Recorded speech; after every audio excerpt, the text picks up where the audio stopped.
That was a slippery yet comfortable rendition of our intro by the Queasy Quilts. It was Yeah. lubricating and very warm. Almost emancipating, honestly. It made me feel free. Yeah, it's got an airy vibe to it. Makes you just want to float away. Do you remember the Proclaimers? Oh, yeah. It's like kind of like their ugly cousins. Like literally their ugly cousins. Like they had cousins that were twins. Oh. And, up there in Ireland or whatever. And the Queasy Quilts were just never as big as the Proclaimers. They never made it. And they were so ugly, people were walking 500 miles the other way. Yeah. Well, in a history, I think when Queasy Quilts came over from Europe to America, it didn't really go so well. No, their American tour was not good. Yeah. Yeah. Well, my friend, how is your week going? How's it been? It's been good.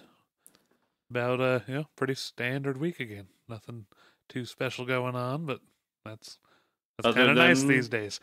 The apocalypse. I mean, the apocalypse is upon us. Just floating on through the apocalypse. Just staying on top of the waves, Yeah. I mean, there's been the thing we're not talking about going on. Yeah, apparently there's a big thing tonight. Oh, there was? Yeah, some kind of thing that we're not talking about, but apparently it happened. A friend I talked to said it was actually like better than the first thing we weren't talking about. Oh, really? Yeah. In which, I don't know how to feel about that. So I got to dive into it, but I also don't want to. Same. And it's just one of those things. But I was walking out of work today and just as I like to say, the entire sky was pumpkin spiced by God. Oh, wow. It was just, oh, great. It looks like Mars outside. How wonderful. Yeah, that's intense. And we're not going to go off on the climate change thing again as hard as we did last episode, but there is one little thing I got to talk about with that. Mm-hmm. Where as I'm at work and coworkers are going around and checking out the skyline, and it's like, holy shit, that's very orange. Yeah. And everybody kind of casually was like, well, end of the world, we had a good shot. Let's well, oh well. Humanity's over. Phone it in. It really got under my skin a little bit. Not for them particularly, because they're just making light of it as best they can. Yeah. But in essence, our culture makes light of it so much that's what bugs me, is that it's there's shit we could be doing right now, right? There was the thing we're not talking about that happened tonight. Did they even talk about the thing that we're talking about right now? Yeah.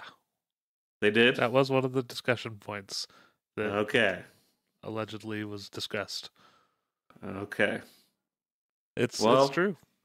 It's a start. But yeah, it's just people talk about the bees disappearing and the wildfires and all this terrible stuff, and it's just that's my whole thing right now is, can we please take care of that stuff and have that conversation at the forefront.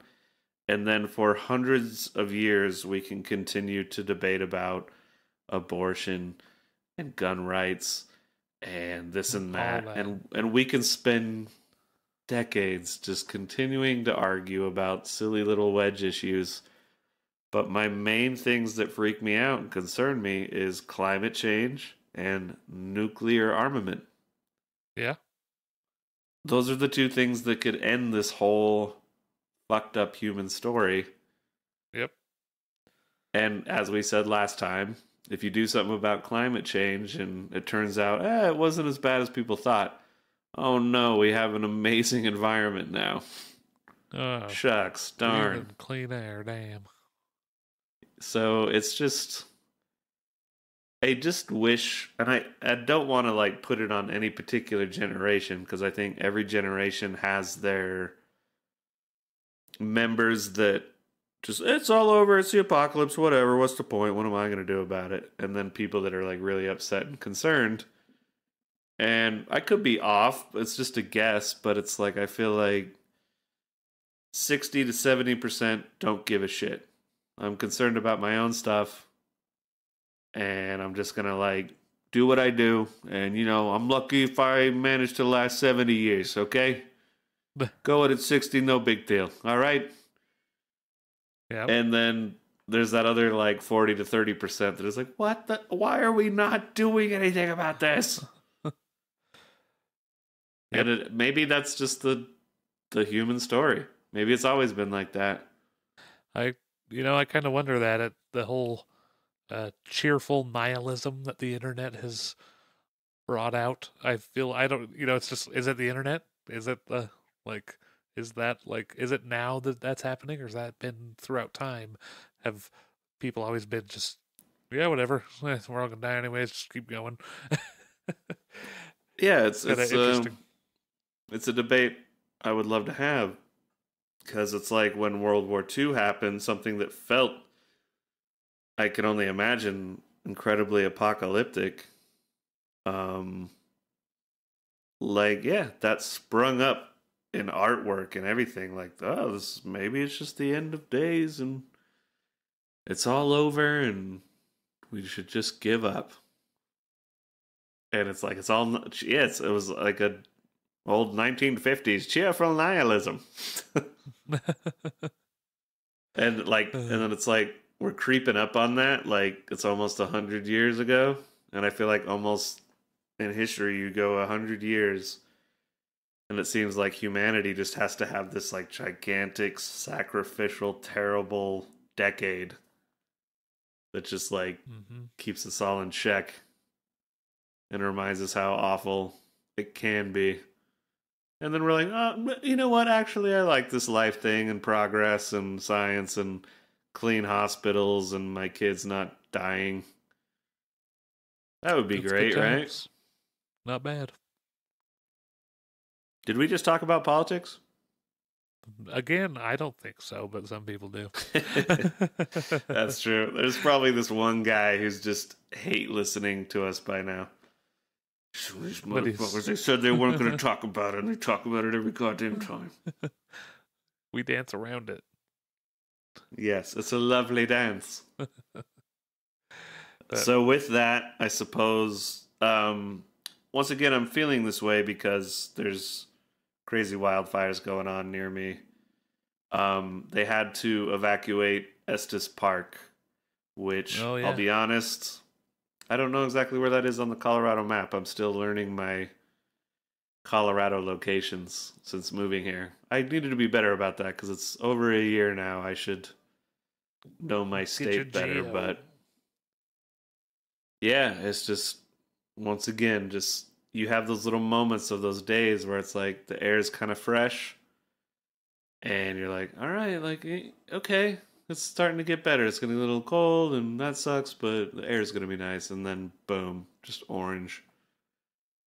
Damn. It's like, it's just oppressive.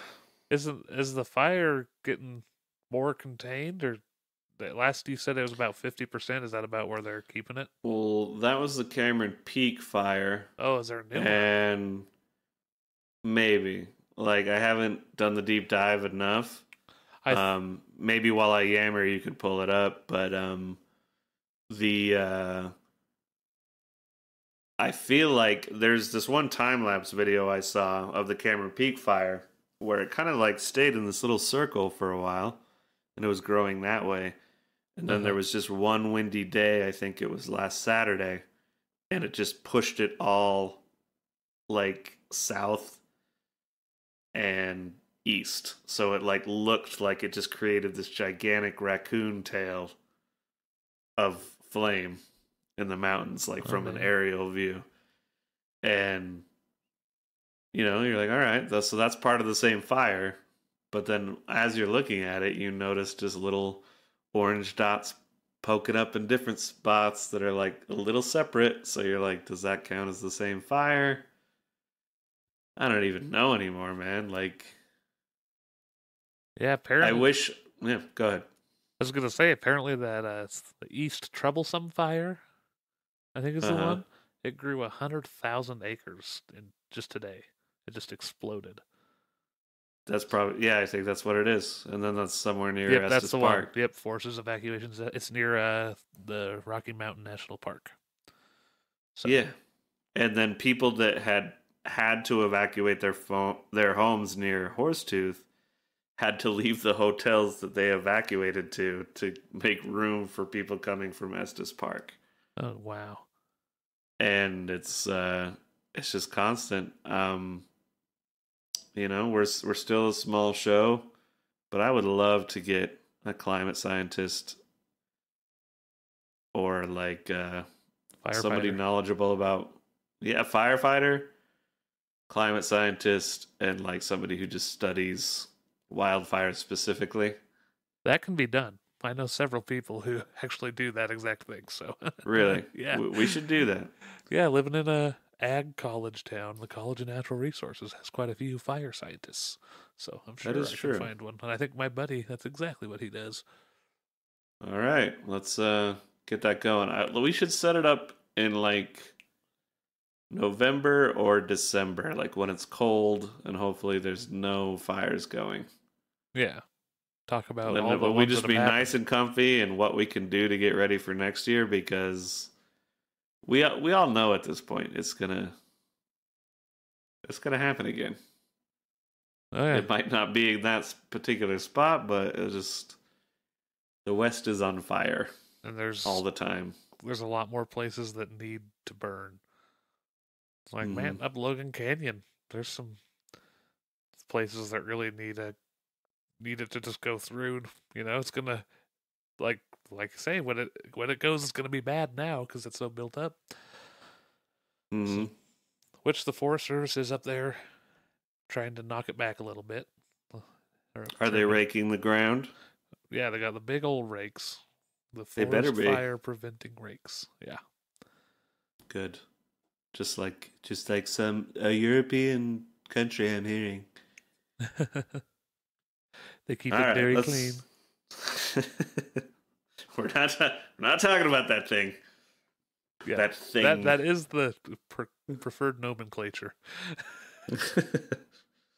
All Uh, right. Should we well, move on to Oktoberfest quickly well, before we or move on briefly? from that, this kind of Sure. just ties into a follow up. Let's throw in this Mm-hmm. follow up here real quick. It's just a shorty. So, Okay. we talked, extensively about climate change and complained about lawns a little bit, as you recall. We're both just kind of like not down with Yes. lawn. Yeah, just go, like you said, the golf course can be everybody's lawn. Like that's what golf Sure. course should be for. Everybody else should have zero scape. Let's Maybe a share our little, lawns yeah, socialist today. lawns. Oh boy. Can't bill it You like had to that. let the cat out of the bag.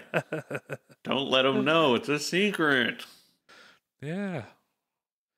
Anyway, so there's a alternative apparently. Uh, Okay. you can grow moss instead of like grass, and moss lawns just are so much better. They're way more oxygen is produced by them, more Hmm. photosynthetic. You don't need to mow them. You don't need to fertilize them. Like low maintenance, they improve the air quality more than grass. Uh, Where'd you get this crazy communist information? well, they just have a picture of one. They don't actually have any sources. They're just spouting off about while they're better. So I'm Fair sure, enough. I'm sure moss is, just by how it be. I like the idea. Um, would it work in a Utah, Colorado, like more arid environment? See, that's what I'm wondering. I would wonder if it would still need some water here, but maybe not as much, or what the idea is there. But Yeah, I think around here, xeriscaping is the way to go. There's plenty of wild grass that you could grow too that would just not need water. yeah. But, That's true. And that was the thing I noticed when I lived up in Seattle is you definitely had to mow your lawn because it rains a bunch, and so your grass can get crazy. But there's like a certain point in the summer where you don't really have to mow it much anymore because people just let their grass die. But huh? they can like kind of let it just dry up and die because there's so much moisture and water that it'll come back. Yeah. And in Utah and you know Colorado and stuff, it's like you really have to maintain it because if your lawn dies, it's gonna stay dead. True. So Your I don't know. HOA is Yeah, gonna find you. I wonder if moss is a solution for an arid area, or if it's more of a all right in the more moist areas of the U.S. or any other place in the world. Use moss, and then Yeah. arid areas. I still think like the rock thing. I guess the only issue there is you want to lay like a little blanket out on your lawn, read a book, maybe argue with your boyfriend on Instagram. Yeah. I mean, like And it's just the rocks aren't comfortable to do that on. a little patch of grass, like a one sprinkler patch. A little 10 by 10. That seems like a That's all healthy you need. compromise. Can we just reduce the lawn? Yeah. That's what I'm Like saying. most of it is rock, but yeah, you got your little grass And pad. even not rock like native plants, whatever. You could have the big, Sure. giant sandbox, except A for like, cactus lawn. oh yeah, Mm. cacti and succulents everywhere. I was gonna say like a sand lawn, but then I was like, I just imagined just like 30 neighborhood cats just shitting everywhere.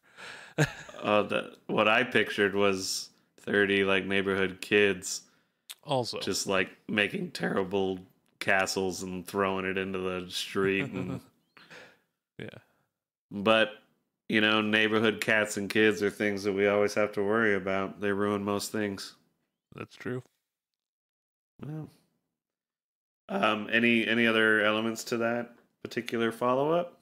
No, that was it. Just it's like, hey, moss lawns, nice. I do like the idea. I like it a lot. The last reason is not scientific, but it says it increases your home's fairy tale value. So Oh wow, I was like, you, you that's had you that's had me that's at photosynthesis. that's true. You didn't have to make it all floofy at the end. Do you think these wildlife service fellas would know anything about this moss stuff, or is it kind of like a proctologist I think, asking a yeah, I think it's like brain that. surgeon question? I mean, they might know some. I think we'd have to talk to more like a plant biologist, and even then, you could probably find a moss specialist. Yeah. If only we could maintain the four of them and then they just have like a battle royale. Uh-huh. Who knows the most about this shit? Indeed. You would think like the moss guy would be like he's kind of like the guy who got his doctorate on tambourine. You're like, what? That's silly. But then once you get to know him, it's actually like the coolest one. He like opens up a whole new world for you. Like I had no idea how important that thing was. Yeah, that tambourine is as big as me. I've never seen one like that. The You better contrabass believe tambourine. it's like a Stargate into a new life. You can only play it on the third Tuesday when the moon is high on late October. Woo! With that being said, late October, Spooky. spooky vibes. You want to do the October Movie Fest? Yeah, what you been watching? Once again, my watching consistency has gone down because I've been really busy, but I did manage to get a couple in. It's just happened to be two of them, and one I know that you've seen, so I'll go ahead and jump into the one you haven't seen first, Cool. even though I watched it after that. It is Life Force. It came out in 1985, I believe. I'll pull that up real quick. But have you seen it? I have not. Don't think I've ever even heard of that one. I had not heard of it either, which, not to sound like a geek or anything, but that doesn't happen very often. Yeah. I'm just like, what is this? And it is a 1985 British science fiction horror film directed by Toby Hooper. He directed uh, Texas Chainsaw Massacre Huh? and Poltergeist. So he has two classics under his belt. Yeah. And I guess when he did Poltergeist, the studio like had a lot of faith in him, so they gave him like, go ahead and just do whatever you're gonna do for like 3 films, which I think is great. It just let a director do what they're gonna do. More often than not, it just leads to great original filmmaking. Yep. There's a bunch of people in it that I had no idea who it is. The main character, I would say, was played by Matilda May, and I'll get into that in a moment. But the most recognizable person for me was Patrick Stewart, and I'll Oh. get to that as well. But it is based on Colin Wilson's 1976 novel, The Space Vampires. But they Ooh. kind of felt like that name was a little too Space Vampires, so they changed it to Life Force. Nice. So, I don't want to give too much away because it was nice to have the surprise of things unfolding.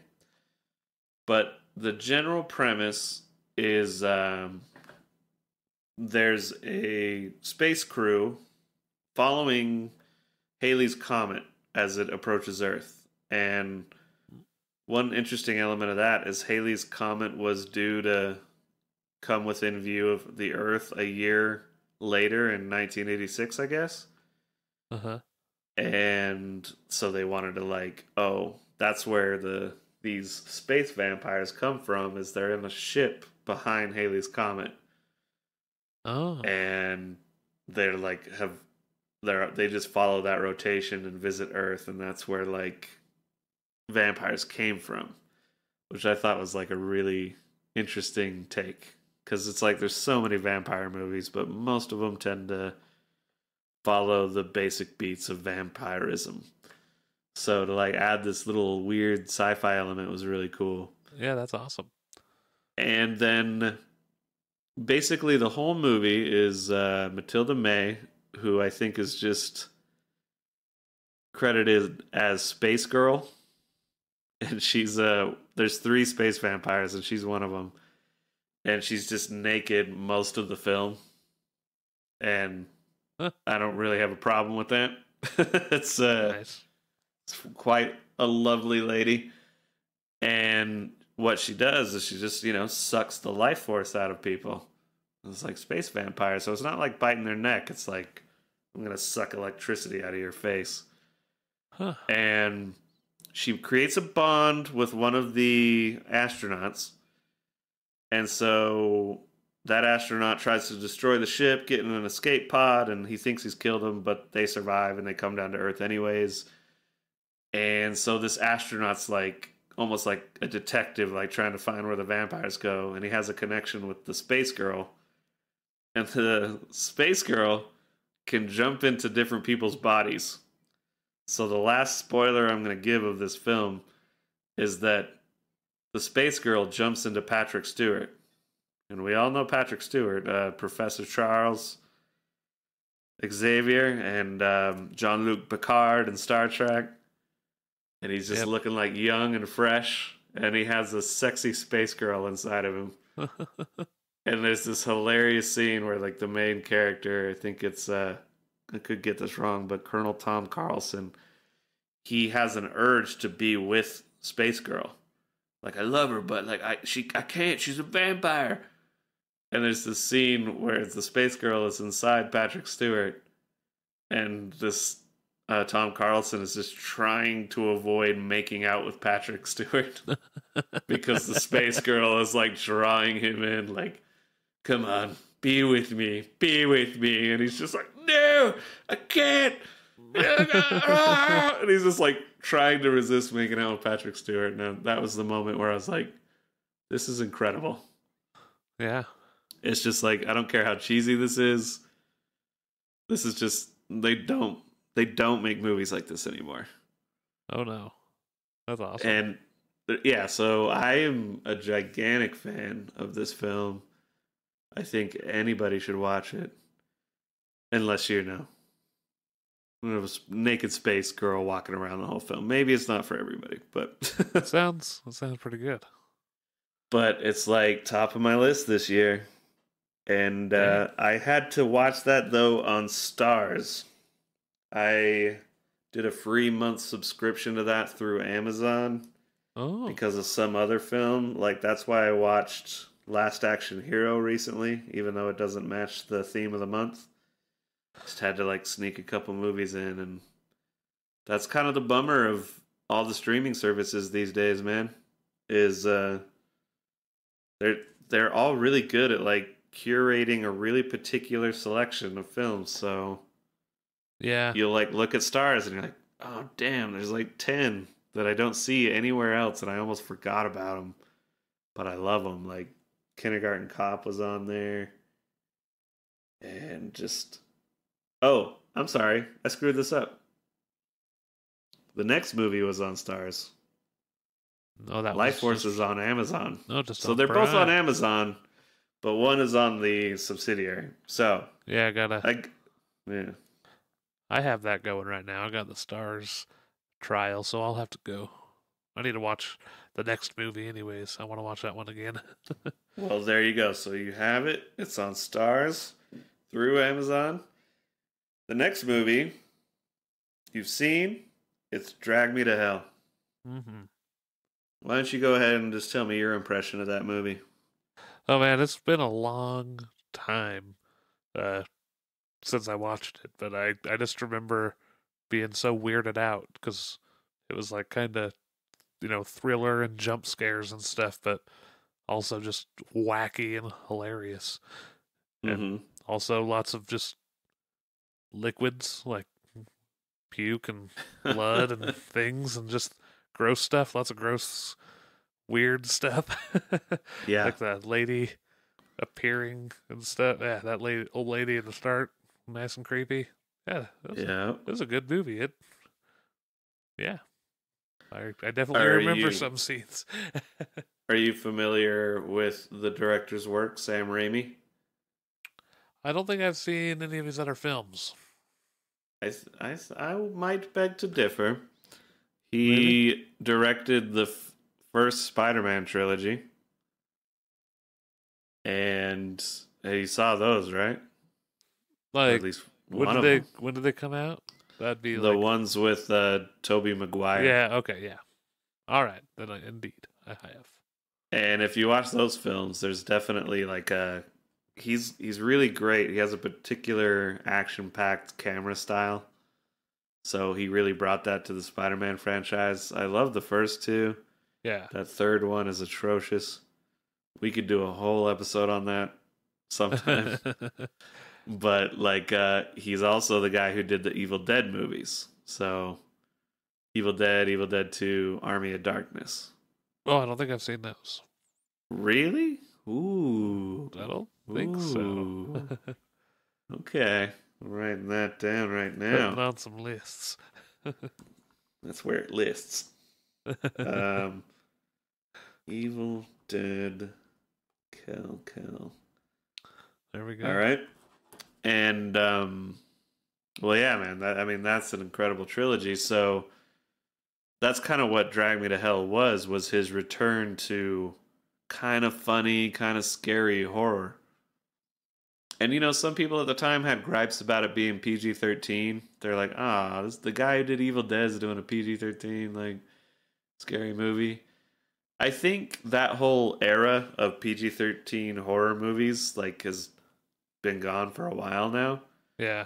So when you revisit it, you're kind of like, well, whatever. It's PG-13. Like it doesn't feel like you're losing your hardcore horror films anymore, like it kind of did when that was going on. Yeah. But yeah, it was like just a really great return to form. Um, I was kind of surprised, like it was more effective for me the second time I watched it. Like I liked it the first time closer to when it came out, but just kind of forgot. And then when it popped up on the recommendations, I was getting back into it, and I was like, yeah, this is sets a really creepy tone. Like the old woman is just really good at like being relentlessly awful and just like scary. Like it's not just scary, she's also like annoying as shit and Yeah. like won't leave the protagonist alone. For sure. Which I actually in a way like I think is really effective. It reminds me of Pennywise in the Stephen King book more so than either of the movies, honestly. That he's just relentlessly like mocking and insulting and making these characters' lives difficult. Yeah. And it's other than just I'm gonna also eat you or kill you or send you to hell or whatever. And there's something about that that just seems like the most realistic element of the terror. So we have like those elements in life where it's just this relentless thing dragging you down. Yeah. Yeah, you start And thinking yeah. about it at inopportune moments. Yeah. Yep. And so what I had heard about this at the time, but I got reminded of it, is that the film, some people posit that it's not just a horror film, but it's a story of a farm girl with an eating disorder who starves herself to fit a certain image, and then she starts to begin hallucinating and going crazy. So she's losing her mind because of her bulimia. Now, who you know, maybe that's not the most PC approach to the subject these days, but it is interesting when you're in the film. There's all these like elements of things constantly like a hand going in her mouth, gross things going in her mouth, and vomiting, and Yeah. just this constant like mouth obsession. Yep. There's like even one scene where like this fly is like really persistent about getting into her mouth, and then she like wakes up choking. And there's all these like little elements. A couple of these comments that I'm reading here. One person points out that the old woman rips out streaks of her hair 3 times in the film, and hair loss is also a symptom of malnourishment during bulimia. Oh, yeah. And yeah, there's just like all these little elements. So it's like the curse is like she just can't stop. Like, and everybody references how she used to be fat, and like it's an odd thing. Did you feel like you caught that when you watched it? I definitely didn't catch the tie to the eating disorder in the movie. I remember the looking back that she was like overweight as a child, but I don't Mm-hmm. remember making that connection. But it totally makes sense. Like, why else would they put like thrown that in there? This seems Yeah, to all kind the of point stuff. to it. Yeah. So, and I mean, yeah, I don't know. Is the point just the horrors of bulimia? Like, yeah, it sounds terrible. But either way, you don't have to watch it with that in mind. I think it kind of elevates it, but it's just a great movie. Some of the CGI is terrible. Like going back to it, I think it's only it's 2009 when that came out. Let's double check. That sounds about right. Yep, 2009. So yeah, the CGI could have been better. Couple parts. There's this one scene that I won't describe too much because it still would be a surprise, but just these CGI eyeballs go flying and you're like, oh my god. I Like, see. I kind of remember that being part of like the weirdness of it. Because like, what is this yeah, movie? Because it just looks, all that stuff looks so fake. yeah. So And I mean, and that's what was weird is like there's some really fake stuff, but then there's like some really effective parts where it's like it is definitely CGI, and you're like, holy shit! Like, but yep. I guess that's the whole element of it. So it was only two films this week, other than Last Action Hero, which is totally awesome, but it's not October Movie Fest material. We'll have to Nice. talk about that some other time, but yeah, Sounds Life good. Force and Drag Me to Hell are just pure classics, so I definitely recommend them. Yeah, I'm gonna have to check out Life Force and watch Drag Me to Hell again. Yeah, perhaps next visit we do the Life Force. Ooh, That sounds one's a good. fun one to. I would like to watch it again with somebody who hasn't seen it. Nice. All right, so that is all I got for October Movie Fest. What else you got? Well, you'd mentioned that you've been watching some shorter spooky things. Oh yes, Yeah. yes, yes. It's definitely in the spirit of October Movie Fest, but I've also been revisiting the Simpsons Halloween specials, Yeah. and that's on Disney Plus. Disney Plus, Mm. and they have them all compiled. So you're like, you can watch the Halloween special collection. So I haven't gotten that deep yet. I've just watched the first two seasons Halloween specials, but those are like some of the most classic Halloween episodes. That has the Raven. Oh yeah. The aliens abduct them and bring them up onto their ship, and they're like preparing a delicious meal. And Elisa thinks that they're gonna cook them, but they were like legit just trying to give them a good meal. So they Oh drop them yeah. back off on Earth because it's like you guys aren't ready yet. Assholes. Yeah. Yeah, I remember that. Um, Man, I'm trying to think of what other ones were in those episodes. Those were the standouts for sure, though. The Yeah. crazy monkey paw. Oh yeah. Oh, it's been Yeah, so long since I watched all those. I need to get somebody's plus login and watch it all. I might know a guy. Yeah, have to hook me up. Seen him around bathroom mirror.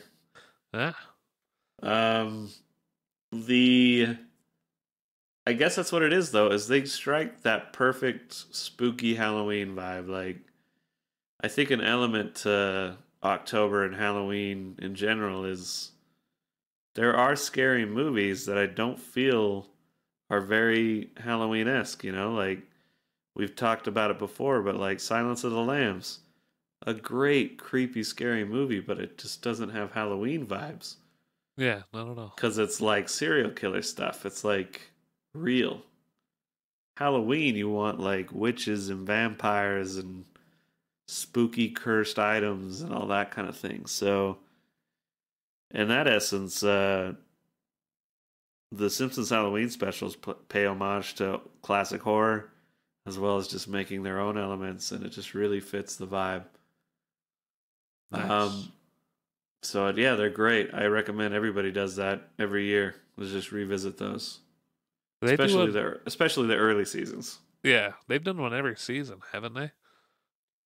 I don't know because I stopped watching Simpsons about season 8 or 10.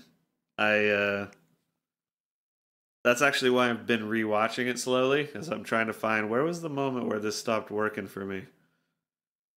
I remember thinking that the moment it did was when they killed Flanders' wife, Oh yeah. and it kind of struck a weird, serious tone.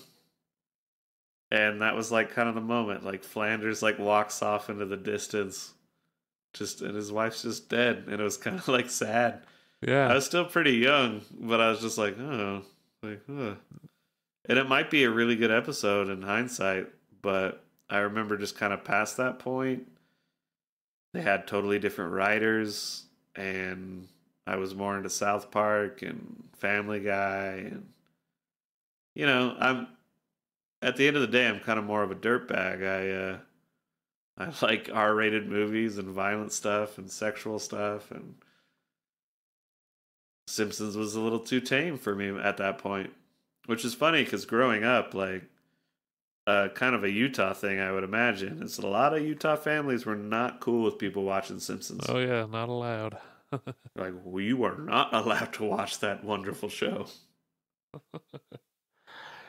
Yeah, I loved it growing up, and I I never stopped watching it. I just never, I never like kept up with it. I just would watch it if it was on. But I've heard that it kind of did a dip, and but it did come back. Like somewhere in the later seasons, there's some good stuff too. How long that lasted, I don't know. I've heard that a little bit too. There's a couple people like, like there's a dip, but then there's this one season or the newest ones or and that's the thing. I This is a thing we talk about a lot as well is you don't have to like everything. Like I like that Simpsons still exists and keeps churning them out. Yeah, it was It's just awesome. like I've moved on to different areas. It's kind of like certain musical artists. It's just like they're always putting out an album. You're like, good for them. But you put out so much stuff, and it's not like the early stuff. So I'm just just keep releasing it. I'm not probably gonna listen to it anytime soon. Whatever you want, Weezer.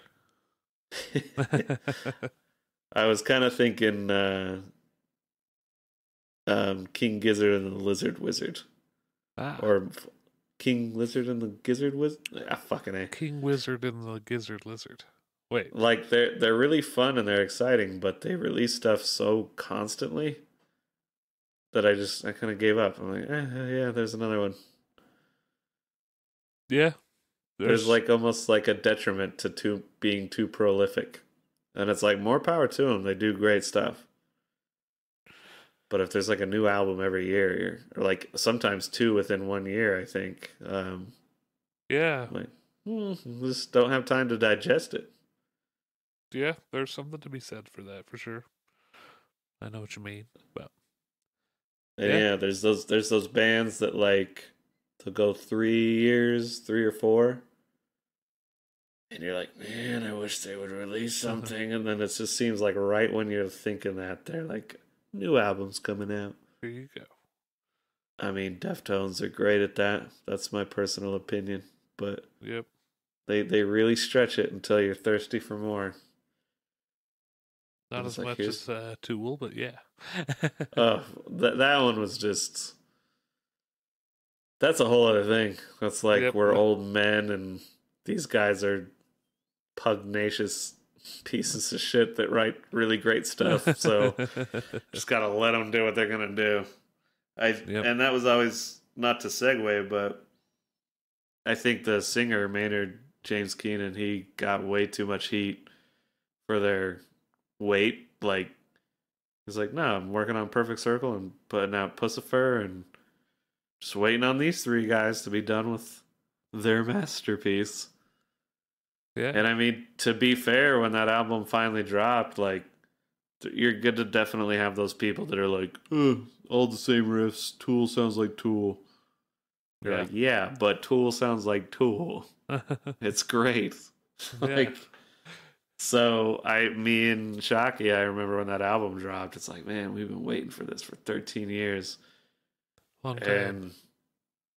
and it was great for me. Like, it was almost a spiritual experience, which is something they delve into. I guess it's something they're really comfortable with, and it's just like it felt like they took their time because they wanted it to be just like this, which I Yeah. definitely appreciated. Yep. Devin did that for me for a few albums. Yeah, Like I specifically Deconstruction, Key, and Casualties of Cool. When I first listened to those three, I was just like, what? yeah, he had a tear there, man. Where it was just he was super prolific, but it was like everything he was putting out was just like, damn. And it was like each one was like kind of reinventing whatever it was he was doing, and Yeah. Yeah, another great musician. So there's not any issues with bands that take a while and bands that are way more prolific. I think it's just how you define it with your fan base and what you're putting out. Yeah, it is interesting to see how everybody does it. Yeah. I'll tell you what though. Uh, I'll tell you a geeky band I was into when I was younger that I wish I could love them as much as I used to. It was Power Man 5000. Did you ever listen to them? Oh, what was their one hit? Baby,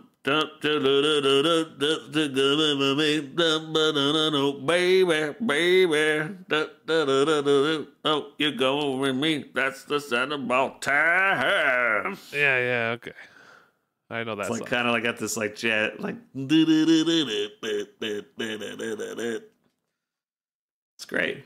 Yeah. And the album before that one, the one that everybody knows, was Mega Kung Fu Radio. And I'll leave my buddy nameless just to, I don't know if he'd want his name out there for this, but we would get high as hell and listen to that. And the singer of Power Man 5000 has this like, yeah, just laid back, delivering, gonna sing my things, yeah. And it's just, we would just be high, just like, yeah, Spider, go ahead. And just, it was just ridiculous. But it's like funky kung fu references, metal. It had bongos and congas, like a special percussionist. And I love that album so much. So if you haven't ever heard it, the best thing that band ever did, in my opinion, is Mecha Kung Fu Radio.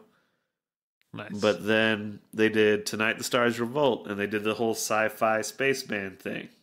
And I was like, this is pretty cool too. And then this has like always been an interesting tidbit of history for me, is that they had their next album, which was still them doing the Spaceman theme. It was called Yeah. Anyone for Doomsday. And it was set to come out in, I think, September 2001, Oh. or at least close to it. And then 9/11 happens, and I don't know if we're going to release an album called Anyone for Doomsday. Right around then. I just, yeah, no, not so much. So, from what I remember reading, Spider One, the singer, who's also Rob Zombie's brother, decides to go back into the studio. We're going to revamp our sound. We're going to go for more of this pop punk vibe that's been going on. They get rid of my favorite member, the bassist, who is Dorian Hartsong, and they get rid of the drummer and replace him. And there begins the downfall. Oh. And the whole reason I bring it up is because they had added a guitar player for Tonight the Stars Revolt, but that's adding a member, you know? They hadn't Yeah. mixed up their core members yet. And so their next album was called Transform, and I remember going to listen to it at Graywell Yeah. and just being so disappointed. I was like, what the hell is this? Like, what happened? I eventually came around on that album and like it now for what it is. Mm-hmm. But basically every album after that, it's just became more and more the Spider One show.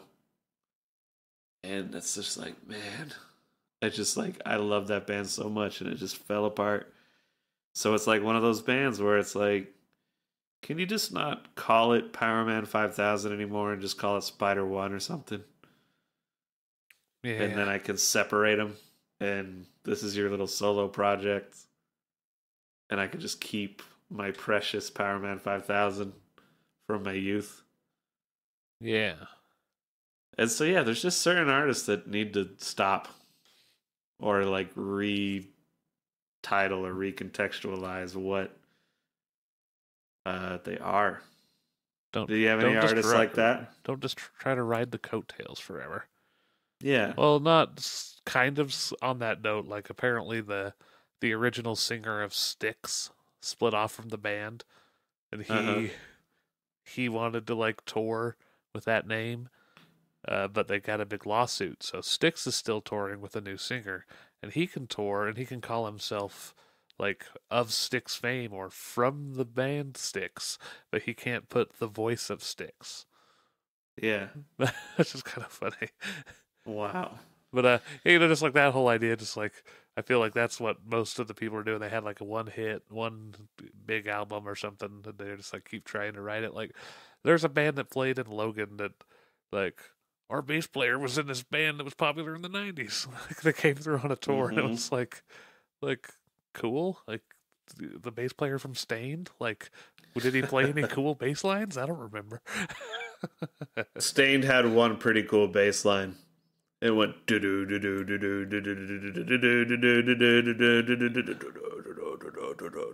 and wasn't really that low every right there. Stained bass line? Yeah, he kept trying to accomplish that, and it's like, yeah, you nailed it on the first one, man. Maybe try something a little different. But that's actually kind of a funny thing too. It maybe could be a longer conversation for a different episode, but I always notice like when a band member like leaves, like the ones that like, oh, that band's over without that member. Like another cheesy nu metal band that I loved growing up. I have no shame about it. I've worked through years of mental therapy to like admit that I just don't have any shame. But Limp Bizkit, when Wes Borland left that band, it was like, oh, Limp Bizkit's done. See ya. It's like that is your most talented member, and I love all the musicians in that band. I would not call Fred Durst a musician. No, yeah. It's almost like we don't have a singer, so we're gonna give our agent the microphone, and he's just gonna, yeah, oh, I never gonna change. I think he could have his own starfish. He could have his own like designation. Like he's not the singer; he's Fred Durst, and that's not a good thing. You gotta use your starfish navigation system. And it's just like, oh my, and I can laugh at it now because it is such a particularly weird thing. Yeah. But I go back and look at some old footage from time to time, and I'm like, man, he really was like a gigantic asshole. He's calmed down over the years, and now he's all like, tries to be like wise and sage-like. He's still kind of a dumbass, but he's lovable now. Like, he's just like, oh, I'm Fred. Got a giant beard. I'm the Limp Bizkit singer. Oh well. He's nice. Kind of, and you're like, all right, I can deal with this. You're not a singer I think of when I'm thinking of like music, but yeah. But Wes Borland, I love, and I could go off on that guy. That could be a whole other episode. But he's another, awesome. I was just gonna say another shitty nu metal band that when a member left, I was like, oh man, it's like the band Korn. When their guitar player left to become like a born again Christian, that was rough. I was like, oh, not only is he leaving, he's like leaving to do something really not up my alley. Yeah, so I was like, ooh. But then their drummer left the next two, like they did an album and then he left the next album. And it was like, all right, see ya. And that's the whole reason I brought it up. Is it was like, if you're that member who you're like, they're gonna miss me when I'm gone, and you're like, oh, well, get out of here. Like, yep, see ya. You were great, but yeah, it's like you're not integral to the sound at all. Yeah, we don't need you, and that would just be rough. Like, indeed. I would hate that. That might have actually happened to me one time. Once again, I'll leave the names out of it, but I used to play bass for somebody, and it was just like, yeah, you're pretty good at bass, but nope. And to be fair, the feeling was mutual. It was like, yeah, I don't really like playing this stuff anyway, so all right, we're good. We're good. We're still buddies, but it was like, yeah, we're doing two different things. Yep, it happens. Yeah. It should be embraced. I have a musician I'm working with now, and he wants to do some kind of different stuff, and I feel like I've finally hit that age where I'm like, just go do it. Make a new band. Do whatever you want. And if you need bass lines, I'll play for you. But I'm just not gonna like write for it. Yeah. Like my main focus is over on my main bands, but it's just like, yeah, Indeed. if you want a little bit of Jacob Wayne stank, like I'll throw it down for you, but Yep. just not gonna be my main focus because I'm not that into that particular style or approach. So Yeah, once you get to a certain point, that's totally viable option. definitely. Which and yeah, I guess that is. It's kind of like I'm comfortable enough with this instrument that I know I can show up on some stuff that isn't exactly my style, but I know I can do a good job. For me, I think of Flea when he went and played on an Alanis Morissette song. Like I had no idea he played on what's that Alanis Morissette song? Another version of me. Will she go down on you in a theater? Yeah. Yeah, I Flea think I played remember bass that one. on that. Huh. And I was like, oh. And then you hear it and you're like, yeah, that's definitely Flea. Nice. You ought to know. You. Just on a repeat for a Halloween movie. That's such a good song, though. Like, that song makes me feel like an empowered woman. Nice. Yeah, I'm just like, yeah, fuck that guy. The best line in that song is when she's like, it's like, when I scratch down his back, can you feel it? Ooh. Like, she's like making love to somebody else. She's like, can you feel it? And I'm just like, ooh, vengeful. But it's so good. Yeah. Damn, Yeah. I haven't heard that song in a long time. It's so good, man. I love Alanis Morissette. I don't know what it is. She played God in Dogma. Oh, yeah. And I'm like, yeah. Good call, Kevin Smith. Indeed. Well, yeah, like we kind of went off on music for a bit, and that really kind of filled up our time. Is there anything else you wanted to get into before we wrap this up? Well, let's keep the weird news segment alive. Yeah. We just got a shorty here. Ooh, I got a weird one for you. You but got I'll a weird let you one go. for me. I'll let you go ahead. Okay, we'll see if you still want to do yours after this. Okay. So this is from the Zambian Observer. So I'm not going to try to pronounce the names. Why not? Okay, I apologize right now. I will try just for you. Just go ahead. Just don't cancel us. Just wreck them. A So lot of letters. yeah, I would love to get a letter, even criticizing him. Yes, somebody listen. Oh, I was just talking about the words, but yeah. So, wife bites hubby's tools in parentheses over rat. Wait a minute, bites them? Yeah. Okay. So, a 52-year-old man of Kitwe is nursing a serious wound on his private parts after his Oh, dude, wife... wait. I hate to interrupt. I can do this one. It's Katwe. With an I? I think so. Okay. There was a chess movie that was based in Africa. It was like Queen of Katwe. Oh, okay. But then again, we might get an email like, you idiot. That's not it, but I'm pretty sure. Anyway, sorry. So, a man from Kotwe is nursing a serious wound on his private parts after his wife allegedly savagely bit his manhood for refusing to kill a rat in her room. Well, as you do. Yeah. So apparently they're split up. They're sharing a house, and he was out drinking, and he came home, and she was like, "Get this rat out of my room," and he was like, "No." So she allegedly savagely bit his tools. How did she get down there? All the like questions. So quickly, like that's I know that's like the weirdest thing to. Like a dog and, bears and stuff, that's what they'll go for, wolves and whatnot, but a human doesn't have the teeth to do any damage until it's in, If she I guess in reality, she probably like seduced him. Like, why didn't you kill this rat? I don't want to. Well, you wanna have some Hey, do fun? you wanna? It's just like Gotcha. he's like okay, Better kill the rat next time.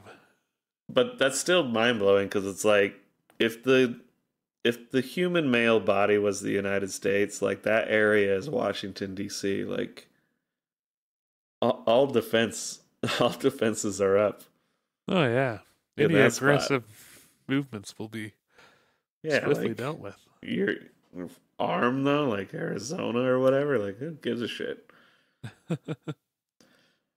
That's actually. Was there any other elements to that story? No, that's it. That's this is kind of perfect then because this is a story told to me by a coworker. Ooh. And I gotta think of how to phrase it. It kind of matches the theme. Oh There boy. was there was a fella who had access to a 15-year-old gorilla. I don't know why they specify that it was 15. Like, all right, but he had access to this gorilla, and 15 years old. I don't know how that is in human years, but hopefully it doesn't make the story worse. But he would sedate the gorilla and then place, if we're going to go with the last metaphor, he'd place the gorilla's White House in his mouth 15 times, which was this kind Whoa. of synchronicity on the numbers. Wait, 15-year-old 15 times separate 15-year-old times? gorilla getting the White House put in this man's mouth 15 times. Separate times. Separate. Yeah, all separate, just Knocked inoculate it out. this Holy poor cow. gorilla and service The- the capital of his country. Like who? Where all And the gorilla tranks keep going? We don't. We don't work. There's that many. What's going on? and there was a lot of details missing. I was like, is this like a janitor? Like he's busy mopping and like wants to take a quick break? Like, is that like a 5-hour energy? Yeah. Like what? Why did he keep going back? Like, is it the thrill of getting caught? Like Chim Chim might wake up and just like, "Wah!" just like rip his head off. Like, but what in the story? What was funny is it's just somebody made an excuse for him. He's just like, well, like we have to consider whatever his culture is. And I was like, wait. There's no culture that's just No. like, like here in the United States, we like to work through lunch, but in Europe, we have siestas. And in Cambodia, we service the White House of gorillas while they're drugged. We Yeah. like to Cosby gorillas as a rite of passage. Yeah. That's wow. And so coworkers, we were talking and we're like, well, maybe we got it wrong though. Like maybe he's doing it wrong. Maybe you need to actually not sedate the gorilla, you need to seduce the gorilla. So There you go. when Bobo comes up and he's presenting, you're a man. There you go. Get your And now get you your know. energy on. Now you don't need a Diet Coke. So yeah, oddly enough, our two weird news stories Kind of lined up there. share some themes. I'm sure the guy was just living the double life and wanted to just keep the dirty secret and then get up to heaven and talk to St. Peter at the pearly gates, and he's like, I know you was blowing that gorilla. And yeah, there's probably once again that guy that listens to us and hates everything we talk about. I didn't come from no monkey. Well, these two news stories, it's awfully similar. Yeah. So Aggressive, selfish acts upon the White Houses of these poor bodies. yep, indeed. Is that politics? I don't know. I don't think so. I guess maybe it's kind of you're referring to a certain somebody in a certain way, but I'll count it. I'll allow it. Yeah, it kind of seems to. I think you're right. He matches the image. Yeah. Although it's maybe not so much like an orange tint; it's a little like more red. Yeah. You can't get that unnatural orange anywhere. You don't want that down there. And there's no like waft of ridiculous blondness on top of the gorilla's head. Nope. Terrible Well, quaff. I think that's probably good for this week's episode. I think that's a good spot to end it. And a good spot to end it. We didn't talk about politics at all. Hardly any. We fucking made it. We did it. Only a couple more weeks till we can let it all out. Yeah, I really do hope that thing we can't talk about gets resolved on Election Day.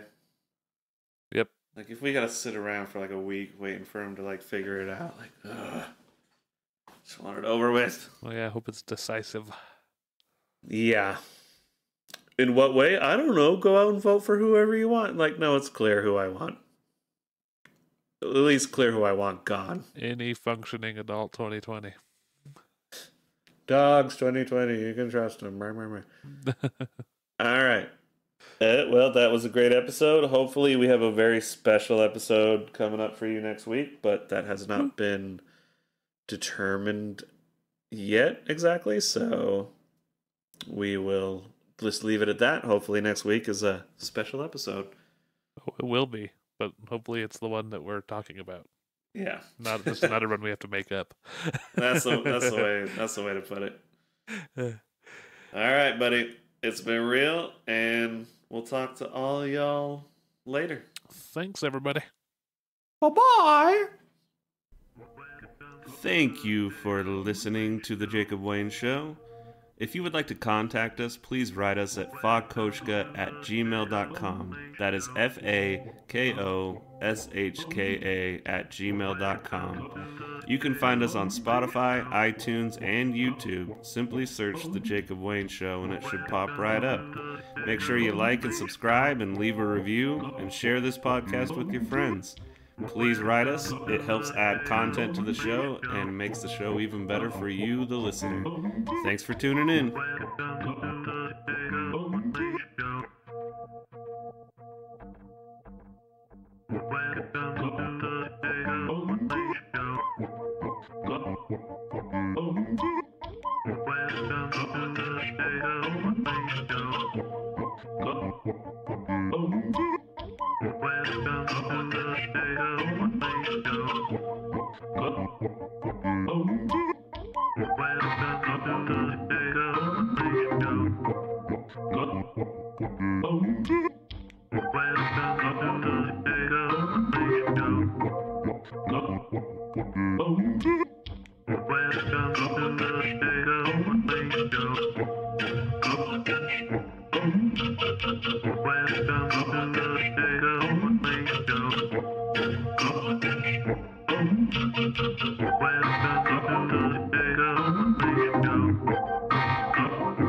the